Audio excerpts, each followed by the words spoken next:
Piers Morgan leans back in his chair, the leather creaking once, then still. Across the low glass table, Keanu Reeves sits forward, elbows on knees, hands loosely clasped.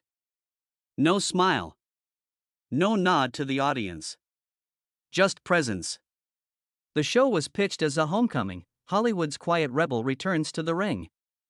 Weeks of emails, NDAs, writer clauses about lighting temperature. At 7:58 p.m. the floor manager counts down. At 8 o'clock sharp the red tally light blinks on. Piers starts smooth, voice dipped in honeyed gravel. Welcome back to the arena, Keanu. You don't do many of these anymore. Keanu's answer is a single breath, measured. Only when the question matters. The first minutes glide on safe rails, John Wick stunts, motorcycle philosophy, the charity rumors everyone already knows. Piers steers with compliments that sound like compliments. Keanu answers in short, clean sentences, each one landing like a pebble in still water. Then the temperature shifts. Piers tilts his head, the way a surgeon chooses the incision. You walked away from Matrix 4. Publicly, you said, creative differences. Off record, sources say the paycheck was north of $20 million. Which was it? Keanu's fingers stop moving. The studio floor feels colder under the soles of his boots. Both can be true without being the truth. Piers lets the silence stretch, a tactic he's used on prime ministers. The audience leans in. A camera dolly glides closer, its motor whispers. Truth, Piers repeats, tasting the word. You've built a brand on it. The guy who gives away fortunes, sleeps on couches, rides the subway. But brands are stories. And stories get sold. Keanu's gaze lifts, not to Piers, but to the lens behind him. The red light stares back like an unblinking eye. Some stories outlive the teller. Piers smiles without warmth. Let's test that. Your sister's leukemia fund, anonymous donations, hospital wings. Noble. But the tax write-offs were itemized. Public filings. Care to comment? The question lands heavier than it should. Keanu's shoulders tighten, a micro movement the close-up camera devours. He reaches for the water glass. The condensation leaves a faint ring on the table. I comment with my life, he says. Not a sound bite. Piers doesn't blink. Life's private. This is public. You chose the stage. Keanu sets the glass down untouched. No. You built the stage. I just walked on. A ripple moves through the control booth. The director's voice crackles in Piers's ear, keep him talking. Piers ignores it. You're angry, he observes, almost gently. I'm awake. The word hangs. No laughter now. The audience is a held breath. Piers shifts gears, voice dropping to the register he saves for closing arguments. Awake to what? A system that made you rich? A myth that keeps you untouchable? Or the fact that myths crack the moment someone asks the real price? Keanu's eyes narrow, not in anger, but recognition. The room narrows to the space between their chairs. The overhead lights feel surgical. You want the price? Keanu asks. His voice is quiet enough that the boom mic has to lean in. It's the mornings I wake up at 4 and can't remember what city I'm in. It's the voicemail I still can't delete. It's knowing every zero in my bank account is a reminder of what money couldn't buy. Piers opens his mouth, but Keanu isn't finished. The words come steady, unhurried, each one a stone dropped into deep water. I gave the money because keeping it felt like stealing from the dead. I ride the subway because in a crowd no one asks me to be a hero. And I walked from Matrix because the story ended the day Neo flew. Everything after is just merchandise. Silence pools. The red light on camera 1 flickers, someone in the booth forgot to breathe. Piers recovers first, but his voice has lost its edge. That's quite the confession for a man who hates confessionals. Keanu leans forward now, close enough that the heat from the lights catches the faint scar above his eyebrow. I'm not confessing. I'm correcting the record. Piers glances at the prompter, then abandons it. And the record says you're untouchable. Is that the part you're correcting? Keanu's answer is barely above a whisper. Yet every microphone in the room strains to catch it. No. The part where I pretended doesn't hurt. The studio lights seem to dim, though no one touched the dimmer. Piers's hand hovers over his notes, then stills. Keanu doesn't look away from the lens. The red tally light holds steady, but something behind it has already broken. A beat. 2. The floor manager's countdown to commercial freezes in his throat. Piers finds his voice, thinner now. We'll be right back. But the cameras don't cut. Not yet. Keanu sits back.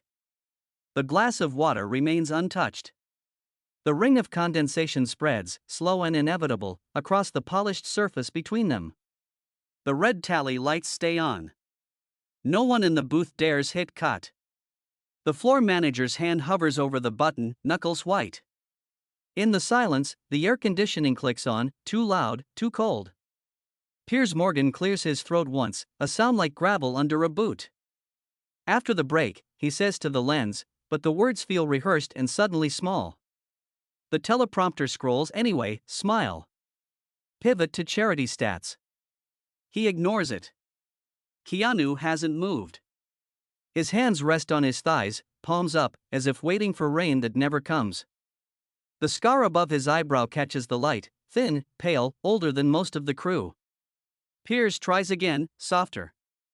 You said it hurts. Let's stay there. What exactly hurts? Keanu's gaze drifts to the water glass. The condensation ring has become a perfect circle, a tiny planet.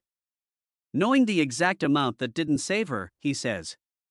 17,432,000. After taxes.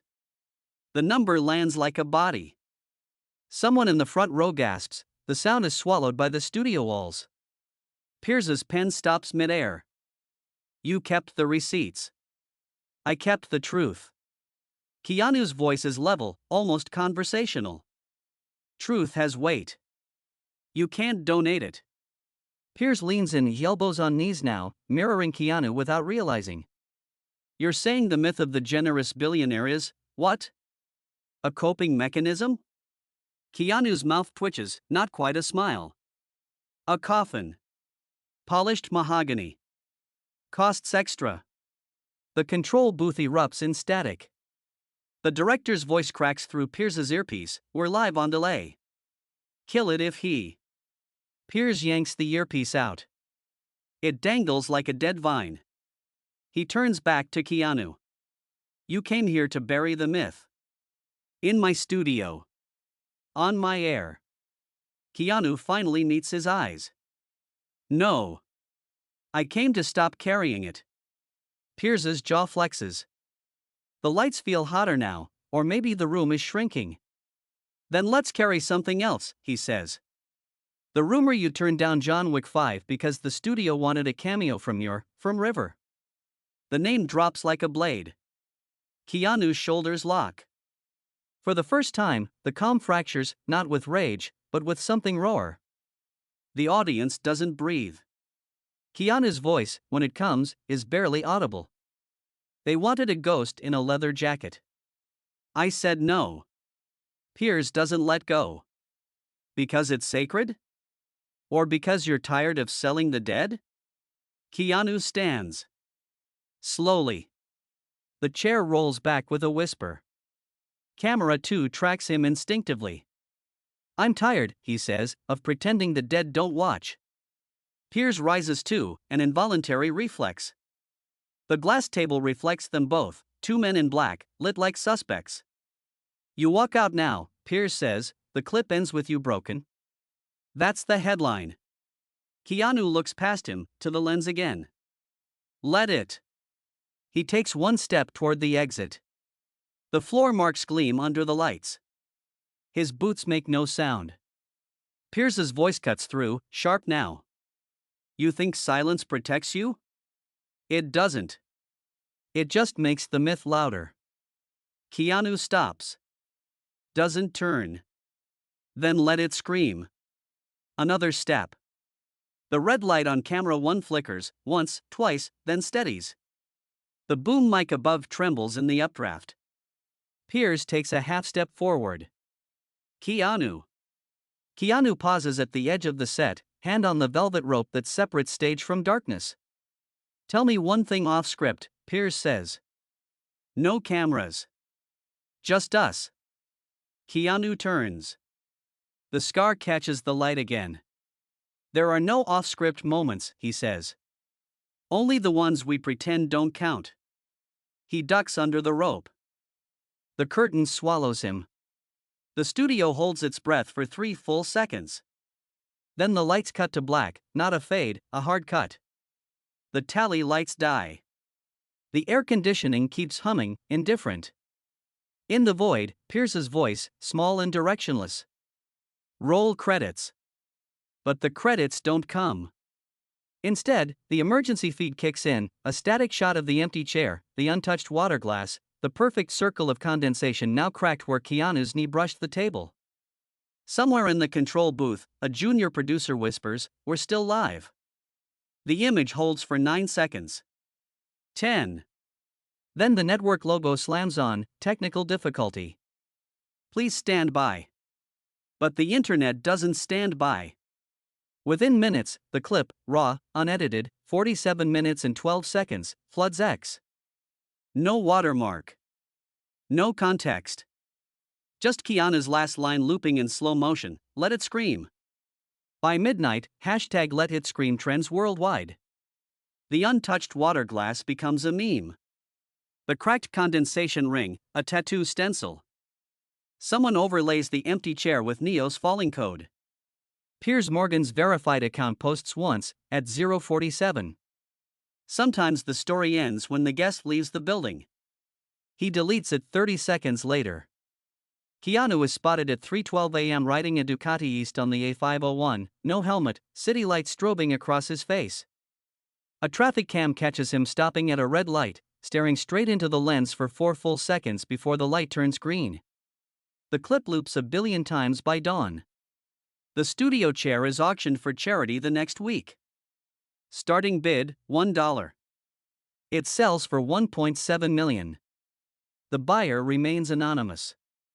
The water glass, cracked ring and all, is placed in a glass case at the British Film Institute. The plaque reads, "Property of no one. Donated by silence." No one ever asks Keanu for another interview. The myth doesn't die.